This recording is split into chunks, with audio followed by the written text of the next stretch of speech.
નમસ્કાર વિદ્યાર્થી મિત્રો, એજ્યુટેકનો ચેનલમાં આપનું સ્વાગત છે। આજે આપણે ધોરણ 6માં વિષય સામાજિક વિજ્ઞાનનું વાર્ષિક પરીક્ષાનું પેપર છે, તો તેની તૈયારી માટેનું મોડલ પેપરનું સોલ્યુશન જોવાનું છે। તો ધોરણ 6ના વિદ્યાર્થીઓ સામાજિક વિજ્ઞાનના વાર્ષિક પરીક્ષાના પેપરમાં સારા ગુણ મેળવવા માગે છે, તેમના માટે આ મોડલ પેપર ખૂબ જ ઉપયોગી સાબિત થશે। તો ચાલો શરૂ કરીએ ધોરણ 6નું સામાજિક વિજ્ઞાન વિષયનું વાર્ષિક પરીક્ષાની તૈયારી માટેનું મોડલ પેપર નંબર 2 તેનું સોલ્યુશન।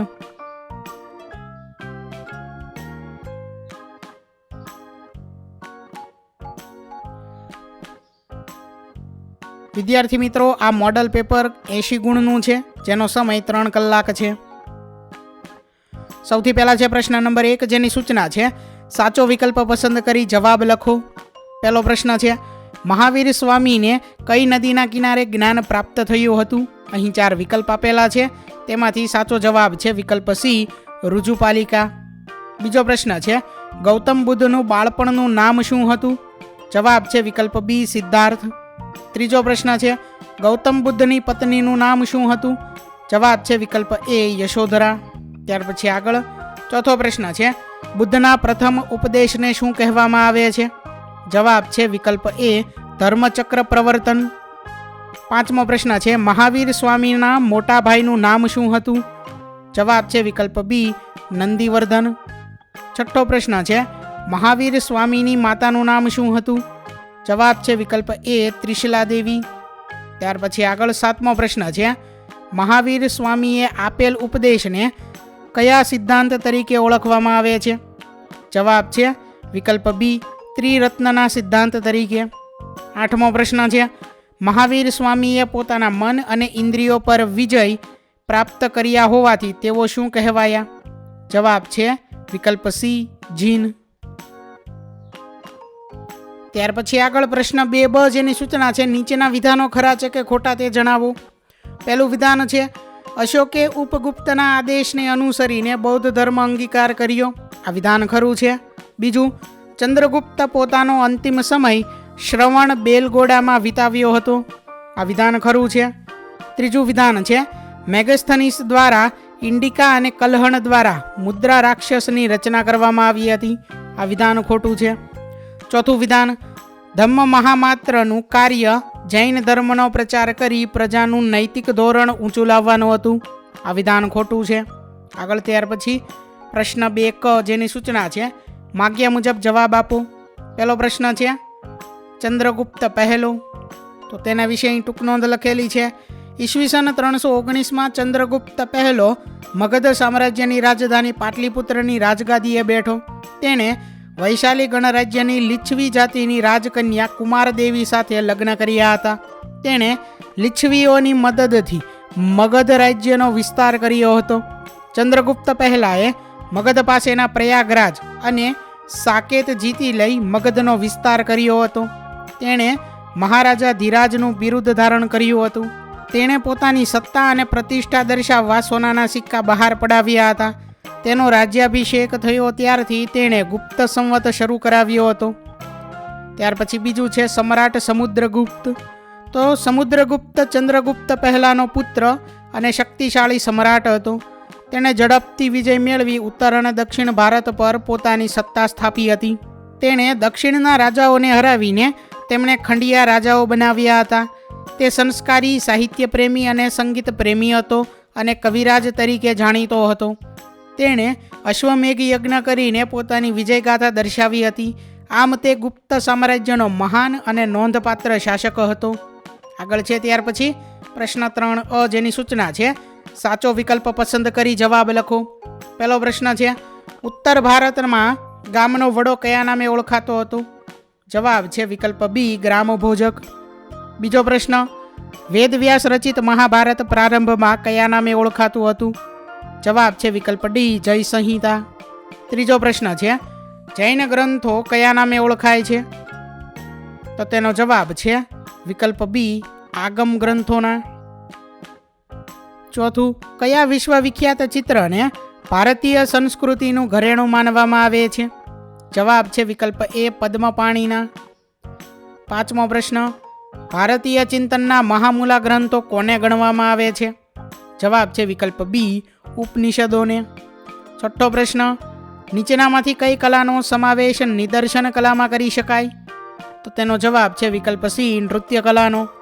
આગળ પ્રશ્ન 3બ, જેની સૂચના છે 2-3 વાક્યમાં જવાબ લખો, કોઈ પણ 3. જેમાં પહેલો પ્રશ્ન છે, ભારતીય સાહિત્યને કેટલા ભાગમાં વહેંચવામાં આવ્યું છે? કયા કયા? તો જવાબ છે કે ભારતીય સાહિત્યને 3 ભાગમાં વહેંચવામાં આવ્યું છે: ધાર્મિક, ધર્મેતર અને યાત્રીઓના વર્ણનો. બીજો પ્રશ્ન છે, જૈન ધર્મના મુખ્ય ગ્રંથો કયા કયા છે? તો જૈન ધર્મના મુખ્ય ગ્રંથો આગમો, આચાર અંગ અને ત્રીજું વૈતાલિક દશાવતાલિક સૂત્ર છે. ત્યાર પછી આગળ ત્રીજો પ્રશ્ન છે, પ્રાચીન સમયમાં ભારતમાં શિક્ષણ આપતી વિદ્યાપીઠોના નામ જણાવો. તો તક્ષશિલા, નાલંદા, વલ્લભી, વિક્રમશિલા અને આદોતપુરી. આ 5 વિદ્યાપીઠો એ પ્રાચીન સમયમાં ભારતમાં શિક્ષણ આપતી હતી. ચોથો પ્રશ્ન છે, પ્રાચીન સમયમાં સ્ત્રી પુરુષોનો પોશાક કેવો હતો? તો જવાબ છે કે પ્રાચીન સમયમાં સ્ત્રી પુરુષો 2 વસ્ત્રો પહેરતા હતા. શરીરના ઉપરના ભાગના વસ્ત્રને વાસ અને નીચેના ભાગના વસ્ત્રને નીવી કહેવામાં આવતું. ક્યારેક શરીર ઉપર દુપટ્ટા જેવું વસ્ત્ર અધિવાસ પણ લપેટતા હતા. ત્યાર પછી આગળ પ્રશ્ન 4a, જેની સૂચના છે વાક્ય મુજબ જવાબ આપો, કોઈ પણ 5. જેમાં પહેલો પ્રશ્ન છે, ઉચ્ચ પ્રદેશ એટલે શું? ઉચ્ચ પ્રદેશના પ્રકારો જણાવો. તો જવાબ છે કે સમુદ્રની સપાટીથી આશરે 180 મીટરથી વધુ પણ 900 મીટરથી ઓછી ઊંચાઈ ધરાવતા અને ટોચ ઉપર પ્રમાણમાં ઉચ્ચ પ્રદેશોના ભૌગોલિક સ્થાન અને રચના ઉપરથી તેમના મુખ્ય 3 પ્રકારો પડે છે. જેમાં પહેલું છે આંતર પર્વતીય ઉચ્ચ પ્રદેશ, બીજું પર્વત પ્રાંતીય ઉચ્ચ પ્રદેશ અને ત્રીજું ખંડીય ઉચ્ચ પ્રદેશ. બીજો પ્રશ્ન છે, મેદાનની રચના કેવી રીતે થાય છે સમજાવો. તો સમુદ્ર સપાટીથી આશરે 180 મીટરથી ઓછી ઊંચાઈ આવેલા સમતલ કે સપાટ ભૂમિ ભાગને મેદાન કહેવામાં આવે છે. દુનિયાના મોટા ભાગના મેદાનો નદીઓએ પાથરેલી માટી અને કાપમાંથી બન્યા છે. આ ઉપરાંત કેટલાક મેદાનોની રચના પવન, જ્વાળામુખી અને હિમ નદીઓ દ્વારા થાય છે. ત્રીજો પ્રશ્ન છે, સામુદ્ર ધુની કોને કહે છે? દ્રષ્ટાંત આપો. તો જવાબ છે કે 2 વિશાળ જળ વિસ્તારોને જોડતી સાંકડી જળપટ્ટીને સામુદ્ર ધુની કહે છે. દાખલા તરીકે ભારત અને શ્રીલંકા વચ્ચે આવેલી પાલકની સામુદ્ર ધુની. આ સામુદ્ર ધુની પૂર્વમાં બંગાળની ખાડીને, પશ્ચિમે અરબ સાગરને જોડે છે. આગળ છે ત્યાર પછી પ્રશ્ન નંબર 4, ગેડ પર્વત કોને કહે છે? દ્રષ્ટાંત આપો. તો જવાબ છે કે સમુદ્રના મોજા જેવો આકાર અને વધુ ઊંચાઈ ધરાવતા પર્વતને ગેડ પર્વત કહે છે. દાખલા તરીકે ભારતનો હિમાલય, યુરોપનો આલ્સ, ઉત્તર અમેરિકાનો રોકી અને દક્ષિણ અમેરિકાનો એન્ડીઝ વગેરે. 5મો પ્રશ્ન છે, મેદાનનું મહત્વ અથવા મેદાનોની ઉપયોગિતા જણાવો. તો જવાબ છે કે ફળદ્રુપ મેદાનો માનવ વસવાટ માટે બધી રીતે અનુકૂળ હોય છે. તેથી ત્યાં ખેતી, વેપાર અને ઉદ્યોગ ધંધા જેવી આર્થિક પ્રવૃત્તિઓ ખૂબ વિકસે છે. સપાટ ભૂપૃષ્ઠને કારણે મેદાનોમાં સડક માર્ગો અને રેલવે માર્ગોનો વિકાસ વધારે થયો છે. મેદાન પ્રદેશોમાં ગીચ વસ્તી ધરાવતા મોટા શહેરો વિકસ્યા છે. ફળદ્રુપ જમીન મુખ્યત્વે ખેતીની પેદાશો માટે ખૂબ ઉપયોગી છે. કેટલીક ખેત પેદાશો ઉદ્યોગોને કાચો માલ પૂરો પાડે છે. આગળ છે ત્યાર પછી 6થો પ્રશ્ન, પર્વત એટલે શું? તેના મુખ્ય પ્રકારો કયા કયા છે?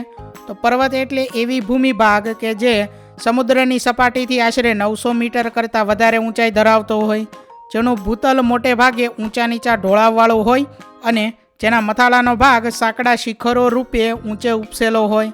નિર્માણ ક્રિયાના આધારે પર્વતોના મુખ્ય 4 પ્રકારો છે: ગેડ પર્વત, ખંડ પર્વત, જ્વાળામુખી પર્વત અને અવશિષ્ટ પર્વત.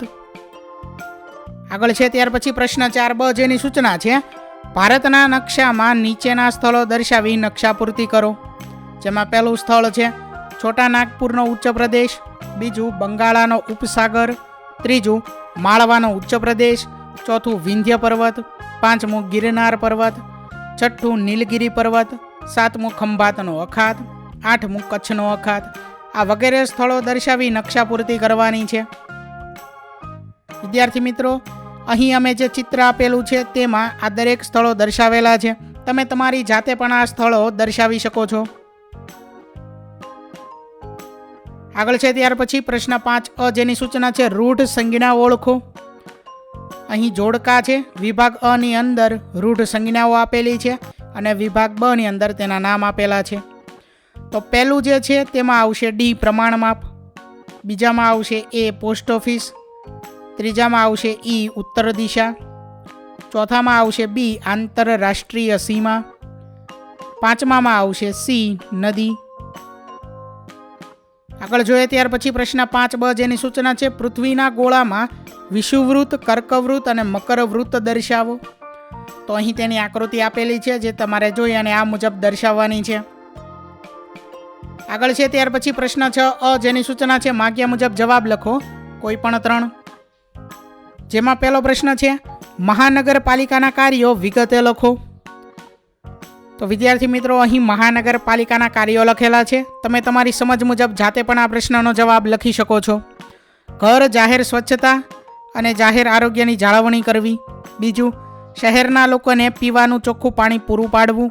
ત્રીજું, ગંદા પાણીના તેમજ વરસાદના પાણીના નિકાલ માટે ગટર યોજનાની વ્યવસ્થા કરવી. ચોથું, શહેરમાં સાફ સફાઈ કરાવવી તેમજ ગંદા કચરાનો નિકાલ કરવો. પાંચમું, પાકા રસ્તાઓ તૈયાર કરાવવા, સમરાવવા અને તેમને સ્વચ્છ રાખવા. છઠ્ઠું, શહેરના રસ્તાઓ પર દીવાબત્તીની વ્યવસ્થા કરવી. પ્રાથમિક શિક્ષણનો પ્રબંધ કરવો. આગળ છે ત્યાર પછી આગ બુઝાવવા માટેનું તંત્ર એટલે કે ફાયર બ્રિગેડ ઊભું કરવું. જન્મ મરણ તેમજ લગ્નની નોંધ રાખવી. ખાદ્ય સામગ્રીમાં થતી ભેળસેળ અટકાવવી. જાહેર દવાખાના, અસ્પતાલ એટલે કે હોસ્પિટલો, અહીંયા લખવામાં ભૂલ છે, હોસ્પિટલો તમે લખી શકો. પુસ્તકાલય, ક્રીડાંગણો, બાગ બગીચા વગેરે બાંધવા અને તેમનું સંચાલન કરવું. બીજો પ્રશ્ન છે પંચાયતી રાજના 3 સ્તરો જણાવો. તો તેનો જવાબ છે પંચાયતી રાજનું માળખું 3 સ્તરનું છે.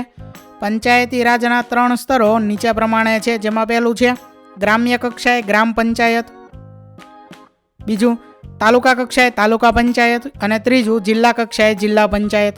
ત્રીજો પ્રશ્ન છે મહાનગરપાલિકાના મુખ્ય વહીવટી અધિકારી કયા નામે ઓળખાય છે? તેમની નિમણૂક કોણ કરે છે? તો જવાબ છે કે મહાનગરપાલિકાના મુખ્ય વહીવટી અધિકારી મ્યુનિસિપલ કમિશનરના નામે ઓળખાય છે. તેમની નિમણૂક રાજ્ય સરકાર કરે છે. ચોથો પ્રશ્ન છે ગ્રામ પંચાયતની આવકના સાધનો જણાવો. તો પ્રશ્ન 4નો જવાબ અહીં લખેલો છે જે તમારે જોઈ અને આ મુજબ લખવાનો છે. આગળ છે ત્યાર પછી 5મો પ્રશ્ન તલાટી કમ મંત્રી કયા કયા કાર્યો કરે છે?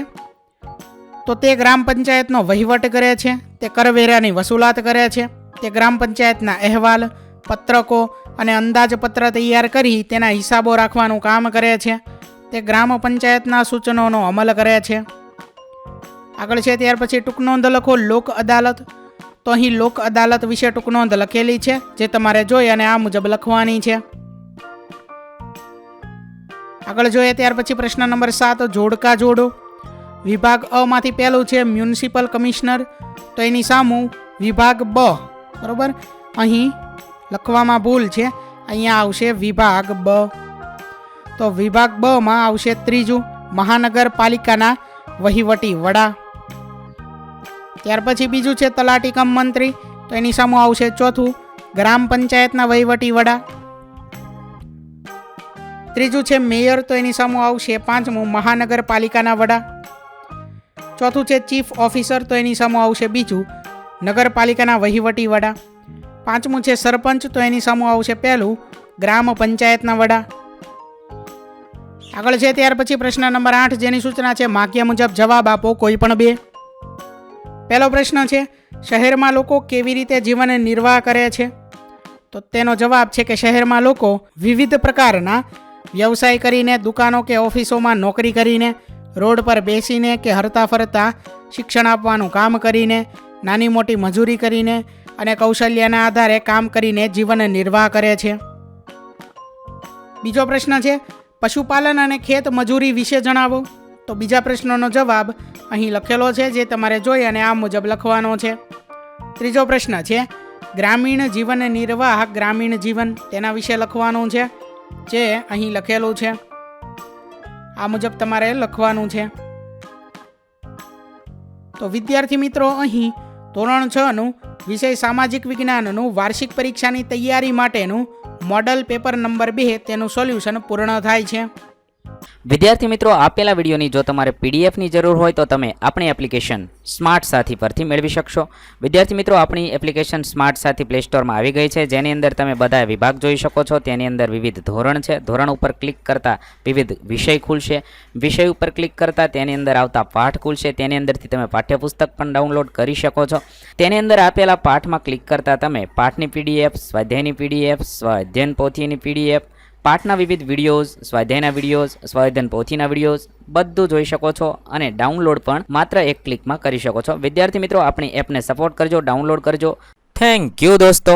એજ્યુકટેકનો ચેનલ તરફથી વિડીયો નિહાળવા બદલ આપનો આભાર. આવા બીજા વિડીયોઝ નિહાળવા માટે અમારી યુટ્યુબ ચેનલ એજ્યુકટેકનો અત્યારે જ સબસ્ક્રાઇબ કરો. આભાર દોસ્તો.